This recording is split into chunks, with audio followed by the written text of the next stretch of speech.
जाती है जी जिमीदार को 2 साल से मुसलसल नुकसान हो रहे हैं, लेकिन ना तो हमारे स्प्रे वाली कंपनियों को कोई नुकसान हो रहा है, बिलियंस ऑफ डॉलर उनका मुनाफा है, ना हमारी खाद बनाने वाली कंपनियों को कोई नुकसान हो रहा है, बिलियंस ऑफ डॉलर उनका मुनाफा है।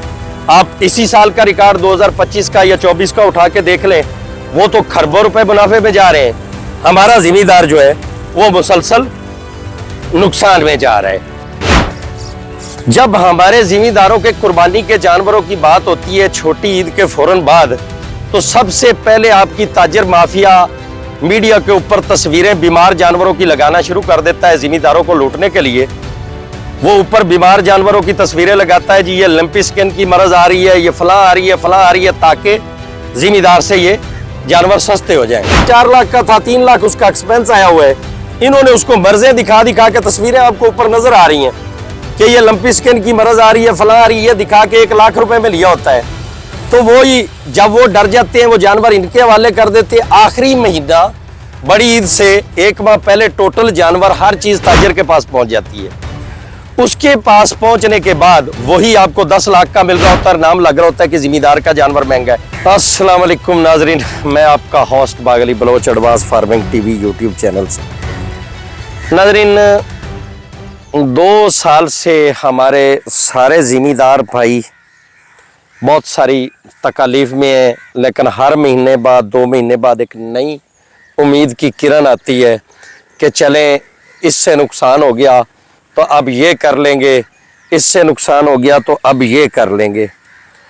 इन सारी चीज़ों के साथ होते होते नुकसान ये कंडीशन हो गई कि आज ज़िमीदार को सरवाइव करना मुश्किल हो गया है।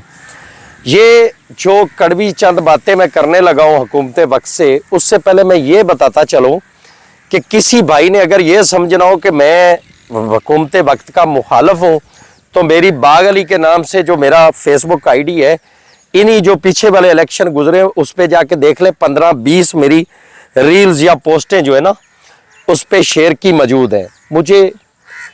मैं कोई सियासी नहीं हूँ और ना ही मैंने किसी की साइड ले की बात की है, लेकिन मैं ज़िमीदार ज़रूर हूँ और ज़िमीदारों के हालात पे पिछले 2 साल तक, हालांकि मैं फार्मिंग का यूट्यूबर हूँ, लेकिन कभी बात नहीं की इस मौजू पे जो मुझे बहुत पहले करनी चाहिए थी। तो जब भी फसल के करीब आते हैं तो होश उड़ जाता है, फिर अंदर से ना जहर उठना शुरू हो जाता है। तो आज दिल किया कि उसको कम करने के लिए कुछ ना कुछ बोलना चाहिए। ये है जी मुंजी की फसल, आज मई है, अगेती एरीफाइन लगे हुए हैं, आप देख सकते हैं इसमें पानी नहीं है। और ये पीछे हमारे साथ ही इसके इसी ज़मीन के साथ नहर मौजूद है, अभी आपको दिखाते हैं, बहुत बड़ी नहर है और आज तो माशाल्लाह पानी से भरी हुई है, लेकिन 1 महीने से ये नहर आई हुई है, फोर्ड नहर। और उसका हमें फ़ायदा ये मिल रहा है कि 5 दिन उसमें पानी नहीं होता, बिल्कुल नीचे होता है पानी, और जो है 2 दिन उसमें पानी आ जाता है। अब बाई चांस हमारे नसीब बुरे कि जिस दिन हमारी बारी होती है तो पानी होता ही नहीं है। परसों हमारी बारी थी तो उसमें पानी नहीं था, आज वो भरा हुआ है, हमारे खेत खुश्क हुए हैं। अब आ जाते हैं नाजरीन गंदम पे। गंदम पहली फसल नहीं है जो नुकसान में गुजरी है, उससे पहले भी 3-4 फसलें गुजर चुकी हैं जो मुसलसल एक छोटा ज़िमीदार, आम काश्तकार या एक छोटा ठेकेदार बर्दाश्त करता हुआ आ रहा है। ये सिलसिले शुरू हुए हैं मक्की से, मक्की, राया, तिल और उसके बाद प्याज, गाजर, अब गंदम। ये कोई एक फसल नहीं है जिस पे हमें मुसलसल नुकसान हो रहा है। पिछले 2 सालों से बेशुमार फसलें हमने बर्दाश्त की हैं जिन पे मुसलसल नुकसान हो रहा है। अब बात आ जाती है सबसे पहले जी, हमारी सीएम साहबा फरमाती हैं कि जी मैं 15 करोड़ आवाम की रोटी का ख्याल करूं या माफिया, किसान माफिया, हमें तो किसान माफिया कह दिया गया ना, हम अब मासूम या अपने आप मजलूम भी नहीं कह सकते, किसान माफिया है हम। अब इनका जो हिसाब किताब है उस पर अगर बात की जाए, या इनके नज़दीक जो लोग रहते हैं, जो इन्हें सलाहकार हैं या इनके मुशीरान हैं, उनकी अगर बात करें तो मेरे ख्याल से उनकी रियाजी या मैथ जिसको हम कहते हैं, आम हमारे पंजाबी ज़िमीदार रियाजी कहते हैं, उनकी रियाजी में कोई फ़र्क है, पढ़ने में कोई फ़र्क आया है कि जिस 15 करोड़ आवाम की सीएम साहिबा बात करती हैं, उस 15 करोड़ आवाम में 70% आबादी जो है हमारे पंजाब की वो ज़िमीदार है। छोटे बड़े मिला के ज़िमीदार, तो 70% का मतलब ये हुआ कि तकरीबन 10.5 करोड़ पौने 11 करोड़ हमारी आबादी जो है वो ज़िमीदारों पे मुश्तमिल है। तो सबसे ज़्यादा आपकी ये सस्ती गंदम, ये सस्ती रोटी के चक्कर में जो ख़राब हो रही है, जिस 15 करोड़ की आवाम की आप बात कर रही हैं, जिसके लिए सबसे बड़ा मसला पैदा हो रहा है, वो यही ज़िमीदार है जिनकी गंदम को आपने 15 करोड़ पे डिवाइड किया हुआ है। अब आपको 15 करोड़ में बता देते हैं जी, जो आपने गंदम को 15 करोड़ आवाम के साथ अटैच करके कहा है जी सस्ती रोटी, तो मैंने पिछला पूरा वीक मुख्तलिफ होटलों पे जाके चेक किया है कि रोटी का आज रेट क्या है और महीना पहले, 4 महीने पहले, 3 महीने पहले क्या था। तो रोटी के रेट में 1 रुपए का फ़र्क नहीं है। जो होटल 30 रुपए की दे रहा था वो आज भी 30 रुपए की दे रहा है, जो होटल 20 रुपए की दे रहा था वो 20 की दे रहा है। और आप वाले होटलों की बात करें, लग्जरी होटलों की, तो वो तो 400-500 रुपए दे रहे थे, पीसी हमारी आज भी वही रेट दे रहे हैं। तो आपकी सस्ती गंदम के चक्कर में किसी को कोई सस्ती रोटी मिली नहीं है। हम 10 करोड़ ज़िमीदारों को अगर निकाल भी दिया जाए तो बाकी के जो आपके 5 करोड़ बचते हैं ताजर हजरात, उनको भी सस्ती रोटी मिली नहीं है। रोटी उसी रेट पे है जिस रेट पे थी। तो इसका कोई फ़ायदा नहीं होने वाला। ये जो आपने सस्ती रोटी का चक्कर चलाया है, उसका किसी भी आवाम को पंजाब की, ना उनको फ़ायदा हुआ है ना हमें हुआ है। कोई तंदूर, कोई मैदा सस्ता नहीं हुआ, कोई आटा सस्ता नहीं हुआ, कोई रोटी सस्ती नहीं हुई, किसी जगह पे इसका फ़र्क नहीं पड़ा सिवाय ज़िमीदार के कंगाल होने के। अब बात करते हैं जी छोटे ज़िमीदारों की। तो छोटे ज़िमीदारों की कंडीशन ये है कि 2 साल से नुकसान दर नुकसान सहते हुए उनकी बेटियों के जेवर बिक गए। घर में अगर कोई ट्रैक्टर था तो वो बिक गया। पहले तो इन चीज़ों की बारी आती है ना, सबसे पहले तो जेवर बिकते हैं, जेवर बिके, फिर उसके बाद उनकी जो है ना ट्रैक्टर बिके, या कोई सवारी थी तो वो बिकी। और अब कंडीशन ये है कि 2-2, 4-4 करके जानवर भी बिक रहे हैं।